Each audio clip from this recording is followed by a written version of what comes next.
సత్యమైన దేవుడు మన అంతరంగంలో నివాసం ఉండాలి. చాలా మంది దేవుని నివాసం చేసుకోకుండా మనుషులను ఆశ్రయిస్తున్నారు, మనుషులను ఆధారం చేసుకుంటున్నారు.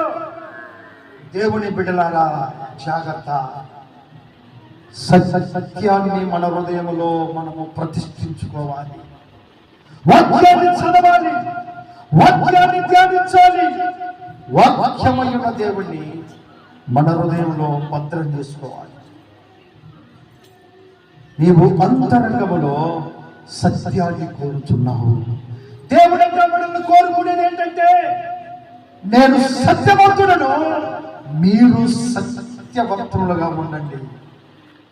ఇర్మియా గ్రంథం 17వ అధ్యాయం 9వ వాక్యంలో, ఇర్మియా గ్రంథం 17వ అధ్యాయం 9వ వాక్యాన్ని మనం చదివితే అక్కడ ఒక మాట ఉంది.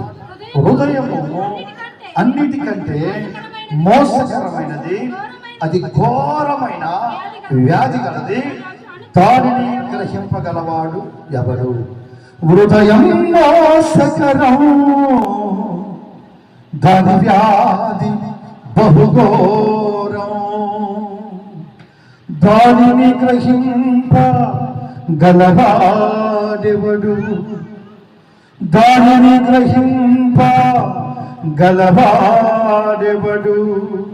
హృదయాలెరిగిన యేసయ్యే, మన హృదయాలెరిగిన యేసయ్యే. హృదయం మోసకరం, దాని వ్యాధి బహుఘోరం, దానిని గ్రహింపగలవాడెవడు? దానిని గ్రహింపగలవాడెవడు?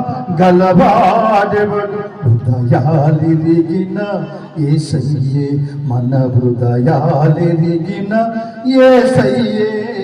హృదయం మోసకరం. ఇర్మియా ఇదే చెబుతున్నాడు. ఏమంటున్నాడు? హృదయము ఏంటంట? మోసకరమైనది, బహుఘోరమైన వ్యాధి కలిగినది అంటున్నాడు. మానవ హృదయం ఎలాంటిదంటే, దేవుడు బిడ్డలారా, మోసకరమైన హృదయాలు. అందుకే మనుషుడు పై రూపాన్ని చూస్తున్నాడు.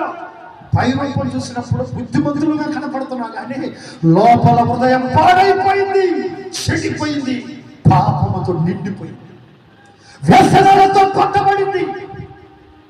ఆలోచించి దేవుడి బిడ్డలారా, ఈనాడు ప్రపంచమంతా కూడా మోసకరంగా మారింది.